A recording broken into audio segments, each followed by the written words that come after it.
All right, welcome back on into the Cleveland Pulse YouTube channel. Welcome on in. Appreciate all those who are here currently. Going to try something new. Try to just go live a couple of days of the week, talk relevant Cleveland sports news, whether it be Cavs, whether it be Browns, whether it be Guardians offseason talk, and just kind of have like a podcast format here. Maybe show a couple news articles up on the screen, give my thoughts. I appreciate everyone who is tuning in for the inaugural episode. Let's kick this off really quick to start. I think this is what everybody has been excited about these last couple of days. We know the Browns suck.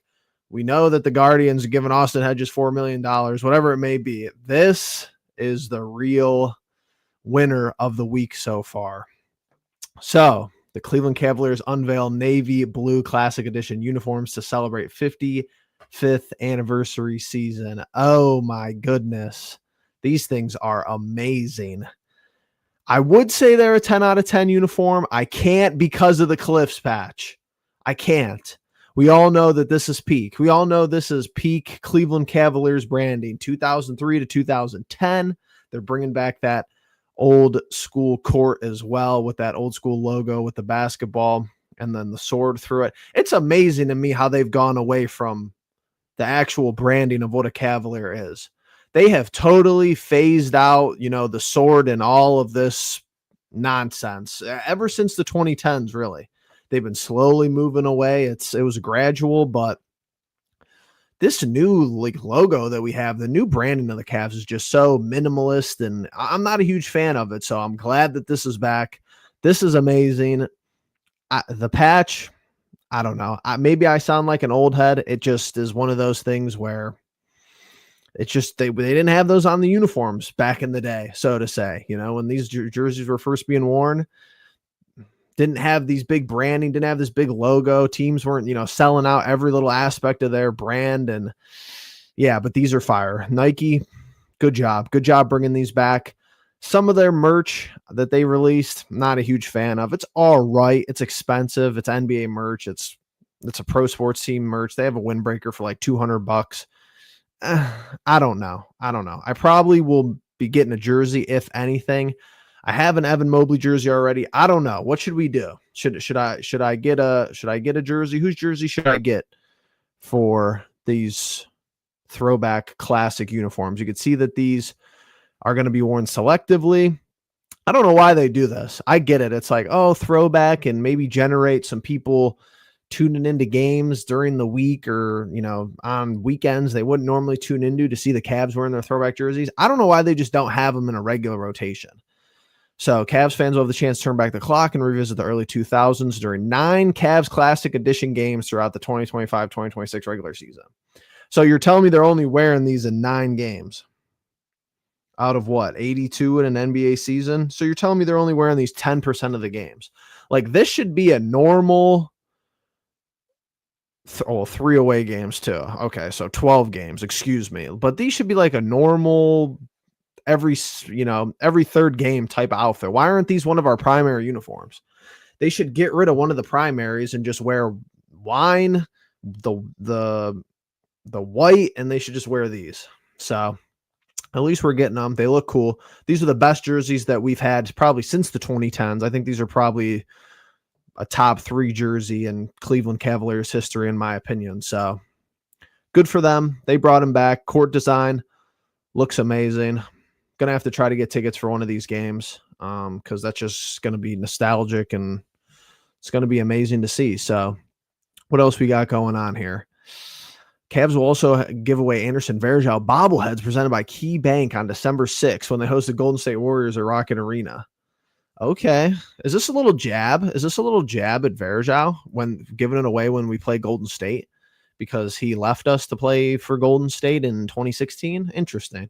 Maybe a little jab from the organization. I doubt it. Probably just a coincidence, but let me know what you guys think about the jerseys. I think they're pretty cool. Let me see if I could find some of the merch.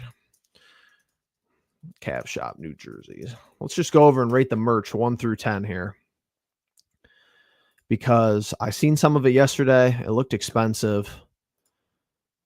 Okay, here we go here. I just think it's so funny, like how NBA does their marketing, their branding, because some of the stuff I look at, I'm like, who's wearing this? All right. So, men's Cleveland Cavalier Nike Classic Edition Hardwood Authentic Game Shooting Tee for $69.99. How many people are buying that? That's what I want to know. How many people are buying that specific thing? Okay. This is what's interesting. Men's Cleveland Cavaliers Nike Navy Classic Thermofit half zip.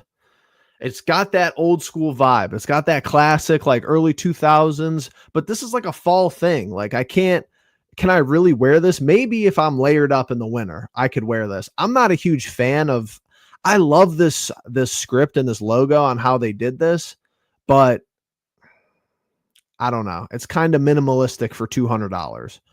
Like if this was a 125, maybe considering. It's pretty expensive though. Men's Cleveland Cavalier Nike Classic Edition Hardwood Premium Club Heavyweight Fleece Hoodie. Like this type of style though is not going to fit comfortably. This is a nice little design right here with the flag and the C right by the pocket. I like that they did that. But so you got a small logo, right? Follow me here. You got a small logo. You have the super small flag and the Nike for $90. What, just because it's navy? Like I'm not going to buy it just because it's navy. And then these, it's so funny to me. I love when they do this. Like who's buying these shorts for $65? Game, like ready, like go to the rec, go to the YMCA and play in like the full Cavs, like warm up. Like this is, I don't know. They kind of fumbled the merch. I'm not going to lie. They kind of fumbled the merch. Like where are the hats? Where are the dad hats? You know, this is cinema though. This just looks so good. Look how good it looks without the Cliffs patch. That's fine. I'll get over it. We'll get over it eventually. All right, jersey, 9 out of 10. I literally can't give it a 10 out of 10 because of the Cliffs patch being there, but here we are. This is the accent that, you know, these changing accents right here on the shoulders, like this is what modern NBA is missing. And right here on the neckline, like this is peak NBA basketball right here. This reminds me of the good old days. But unfortunately, I understand where people are going to say like these jerseys are going to look weird, I think, on the Cavs because, well, who do you think of when you see this jersey? Obviously, you think of LeBron. So I'll be curious to see how they look on the court. I feel like the court is going to look amazing, but good stuff here all around for the Browns uniform being brought back. Let's move along here. I want to move on to something a little bit less cool, not merchandise related, but something interesting nonetheless. Let's go over here. All right, so City of Cleveland and Browns owners reach $100 million settlement, paving the way for the new stadium. So this is kind of all the talk here. I was talking about this on the live stream Sunday after the game.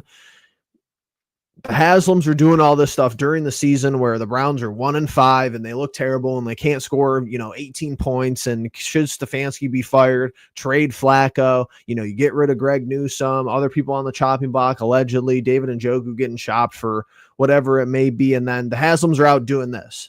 So I'm going to be perpetually annoyed by this because they, like I said on the Sunday show, they don't care about us. The Haslams don't care. If Barry's just following the Haslams lead, he doesn't care. If Stefanski is the next scapegoat, he's getting fired soon. Or if they're all on the same page and Haslam's telling him in his back ear, oh yeah, if you guys go 1-16, there's going to be no changes made. We're going to say we're confident in our processes. We love Bubba Ventrone. Kevin Stefanski doesn't need to give up the play calling. Everything looks so organized, this, that, and the other. Stupid. We all know it's stupid, but obviously they're moving to Brook Park, and this is the big thing on their docket. The Haslams don't care about the week in and week out stuff. They want to move. They want to break ground. Jimmy wants to show up with his hard hat in Brook Park and start walking around and, why hasn't this been ordered? And he wants to start project managing. But let's get into this real quick. Mayor Justin Bibb and the ownership group of the Cleveland Browns have reached $100 million settlement that will clear the way for the franchise to build its new suburban stadium while preparing the site of the current lakefront stadium for future development by the city of Cleveland. The proposed $2.4 billion dome stadium will be built in Brook Park next to Cleveland Hopkins International Airport and about 15 miles south of downtown Cleveland. The Browns are looking to begin construction next year and play in their new home 2029. So yeah, I mean, next year could be 2 months. Like, this year is almost over. It's October of 25. So they could be starting construction here in the first quarter of 2026. So the Haslam Sports Group, company founded by Browns owner Dee and Jimmy Haslam, their daughter and son-in-law, has agreed to pay say $25 million by December 1. Current stadium to a pad-ready state. The cost of demolition is estimated to be $30 million.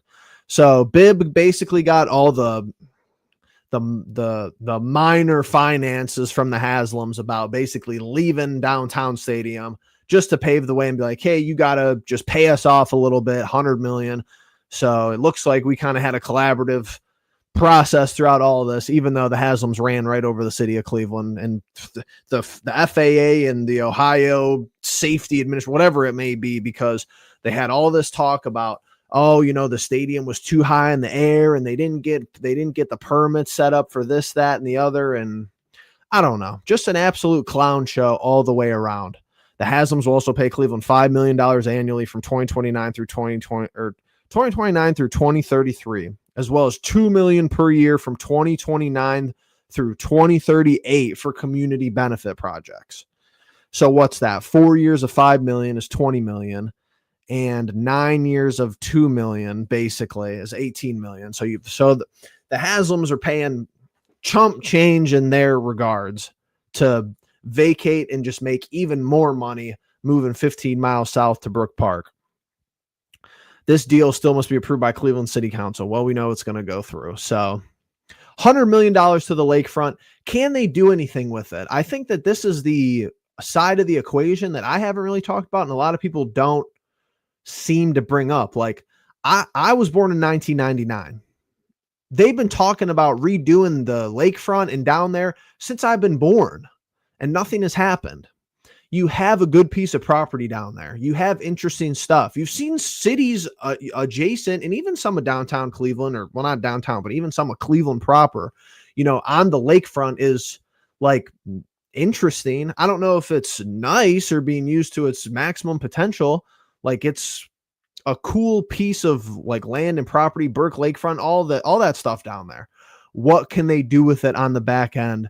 For the city of Cleveland, I think if they really want to get one over on the Haslams, they put something really nice down there that draws increased foot traffic, that they could say, oh, this is, we've had more success down here than the Browns have had in, at Huntington Bank Field, and shows, foot traffic numbers and all this. I mean, what are you going down to the lakefront for in October through January if it's not the Browns? You're not. And that's part of, living in Northeast Ohio and being from Cleveland, on the lake with the weather. Like, it's cold. It's cold down there. That's just how it goes. There's only so many days of the year that you can maximize being adjacent to Lake Erie. It's just the reality of the situation. So the major points here is the Haslams don't care. They just want to break ground on this new stadium. Been talking about that repeatedly. That's as simple as it goes. Bibb, he just didn't want to seem like he got ran over, even though it was probably a very clean transaction through and through for the Haslams. They had to get a couple of permits. They had to pay the city of Cleveland $100 million, which is nothing for people worth $10 billion. It's like dropping $5 on the ground for them. And they're going to make so much more money from the stadium in Brook Park that really doesn't even matter. That was a small price to pay to just wrap up all the nonsense so they could break ground in 2026. And yeah, I mean, what's the plan? The optics of this franchise have always been bad. They're continually getting worse. The lack of care, where they're just so far off the script, where it's like that's where it leads me to believe, do they even care about 1-16? Does anybody really think anyone's going to get fired if we go 1-16? Which is a real possibility, by the way. We can't score 20 points. It's really tough to win football games when you can only score, in the teens of points. Is Stefanski on the hot seat? Is Barry on the hot seat? Are they a package deal? Is Haslam going to come in and clean house and then, be 2 years into a new coaching regime going into 2029, into the new 3 years into a new coaching regime going into 2029 into the new stadium? Is he going to wait to do it all at once? Is he going to try to walk into the new stadium? Now, listen to this. Hear this out. 2029 rolls around. Stadium's ready. Let's just say they're perfectly on time, perfectly on budget. Well, you got to think. So it's going to be fall of 29, you would assume, is the first inaugural season. So you still have fall of 26 for the Browns, fall of 27, fall of 28. Do we really think that this current regime has 3 years left? I certainly don't. I don't think the public sentiment believes that. Maybe if you go 10-7 next year, 11-6 next year, and then they're in the playoffs, does anybody think that's a realistic possibility? Doesn't seem realistic to me. We know they're not going to be in the playoffs this year. We know this year's dumpster fire, destroyed already. Put that away. So can they general manage and coach and play competently enough in 26, 27, and 28 to be around for 29? Or is the Haslams going to try to walk into a new stadium with a new general manager, with a new head coach, with a new quarterback? Who knows what they're thinking? Very interesting stuff around the city of Cleveland. I don't know. It's a slap in the face to the fans because they're going to charge exorbitant prices to be able to get into this new stadium for what? Just because you got a new popcorn stand and you got the biggest scoreboard of any stadium in the world, you're paying to go to Browns games because of the product on the field, not because of how the field looks. So what is your justification for having all these prices jacked up when the product is terrible? That's what makes it seem so out of touch to me. And I'm all for it. I'm all for free enterprise and go and do your own thing. If you got $10 billion sitting around and you want to spend a billion of that to build a new stadium so you make more money, more power to you. But at the end of the day, who's looking at optics within this Haslam Sports Group? Who's sitting there and going, oh, well, maybe, we shouldn't be holding public news conferences with Mayor Bibb about a new stadium that's going to make us so much more money when the team is 1-5. Everybody who paid for season tickets this year, like 90% of seasons since 1999, have been just getting robbed from a product standpoint. When is someone going to come out and say, okay, we're going to have some accountability here? We're going to get rid of Stefanski. We're going to get rid of Barry. Does anybody think that's going to happen? I certainly don't. Maybe Stefanski. Stefanski might be on the hot seat. He might be the guy that gets scapegoated. They've been scapegoating every year with this Haslam regime. It's a pretty consistent theme if you think about it. The one year was Mike Prefer. The Joe Woods saga. Obviously, we got rid of Joe Woods and we got in Jim Schwartz. I love how they thought like they pushed that as such a big talking point when it happened, but they don't think about that logic with the head coach. Like, oh yeah, we got rid of Joe Woods, who was terrible, and we replaced him with Jim Schwartz, and our defense has been pretty good on average since then. But Stefanski's just, he's the best play caller we could get.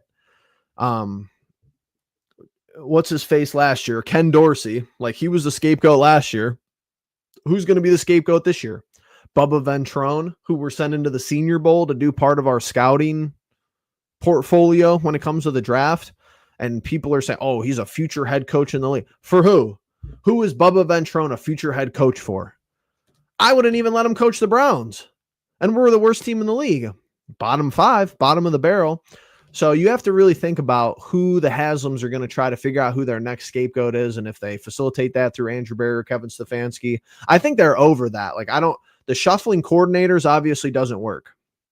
Ken Dorsey was terrible last year. Does anybody know what Tommy Rees does?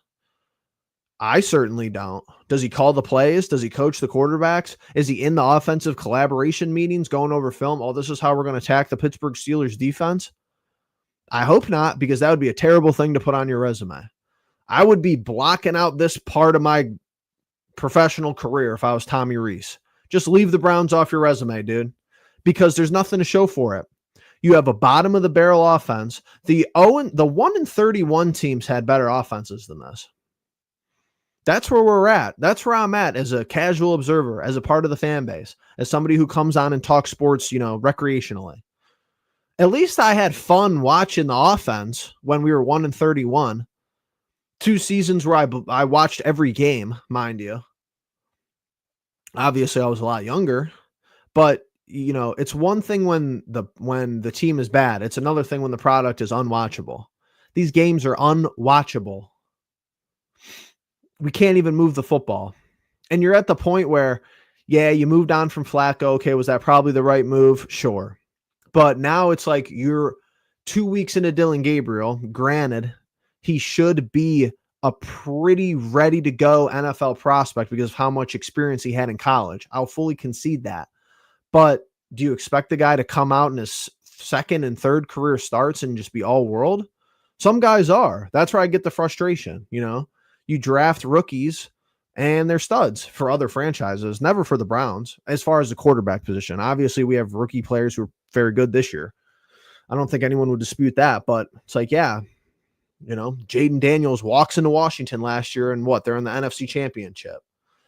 Obviously, he's regressed this season, sophomore slump. But, when does that happen for the Browns? For a guy that played, 60, 70, 80 games in college, Dylan Gabriel should be an elite processor.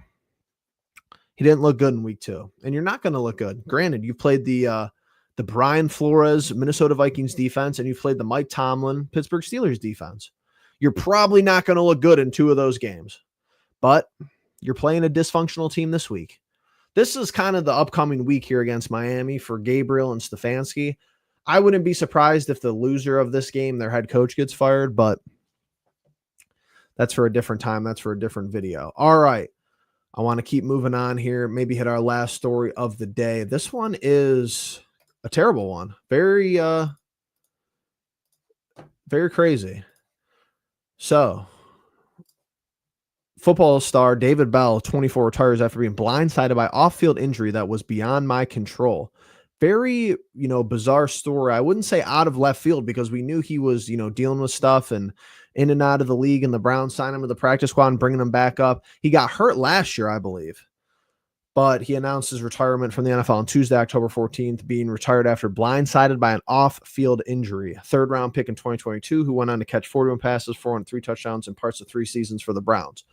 So absolutely terrible for David Bell here. Several months ago, I was blindsided by an off-the-field injury, Bell says, that was beyond my control, which put my football future in jeopardy. Bell began the statement. After consulting with medical experts and praying, I accept that continuing to play football would literally risk life and limb, he wrote, adding that retiring is the last thing I would otherwise want to do. Very bizarre story here from the Northeast Ohio sporting realm. We feel for David Bell. We wish him the best wishes in his, post-football career. Probably a scary thing to go through, it sounds like, and just the uncertainty of, your health and being harmed and just, having to retire from football. Obviously, not an all-worldly player, but somebody who the Browns saw potential in. A third-round guy who Andrew Berry took a swing on, and he had some, he had some decent performances for the Browns in parts of 3 seasons. This is just to the point where I can't believe that I'm saying this, but I do feel bad for Andrew Berry in some regards because he has been kind of an unlucky general manager in some senses. It is football. Even though what we're talking about here is a seemingly unrelated football injury, but Bell was hurt.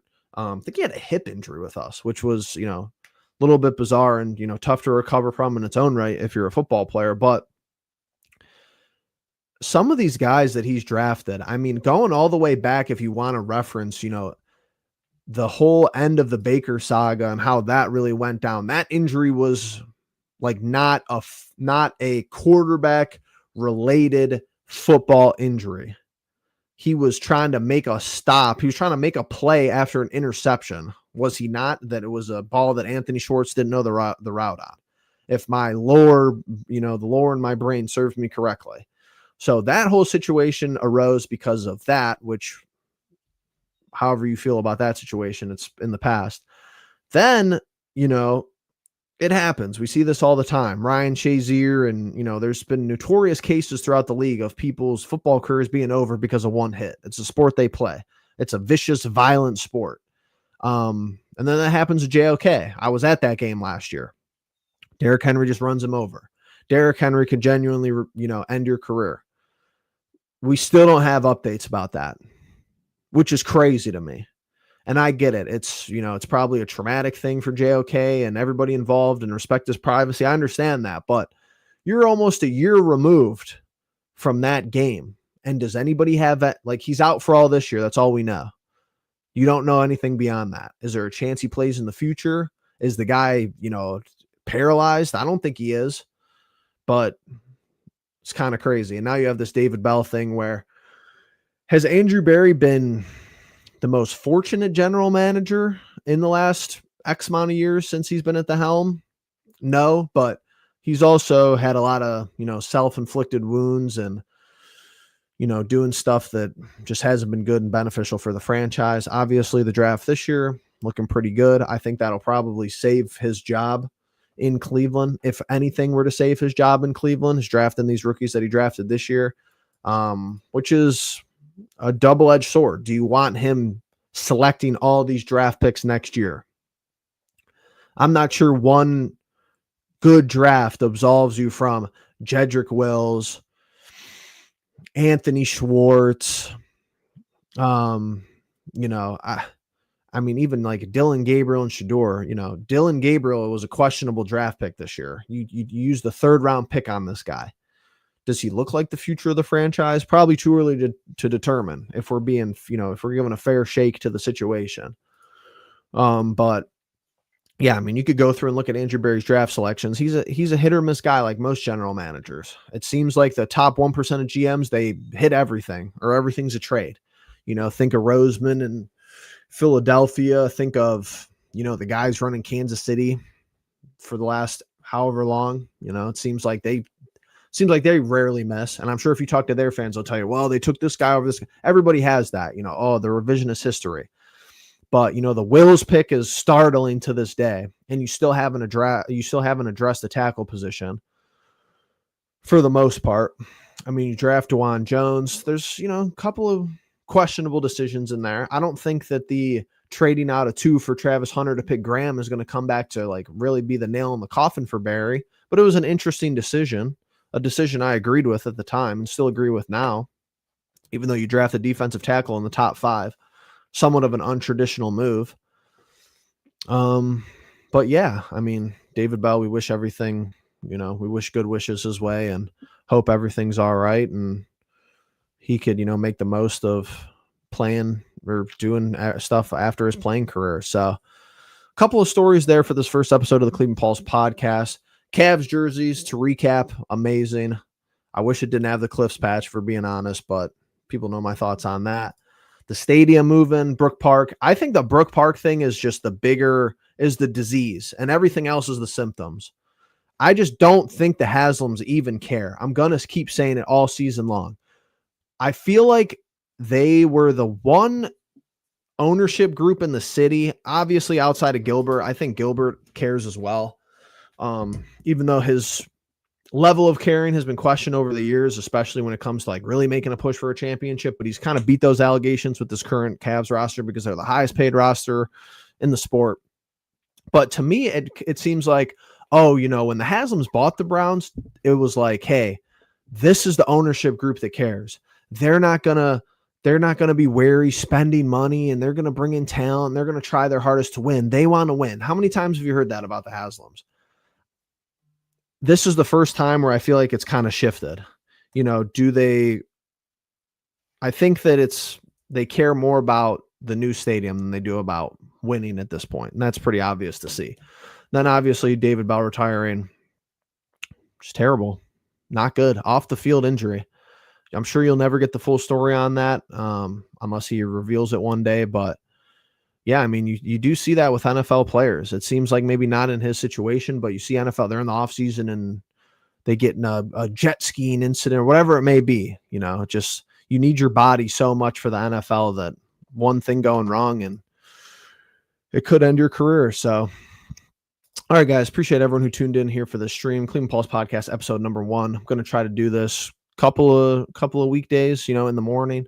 Just come on here, talk the biggest Cleveland sports, news headlines, and just whoever tunes in, and appreciate you, you guys all being here. And I'll see you guys in the next one. Peace.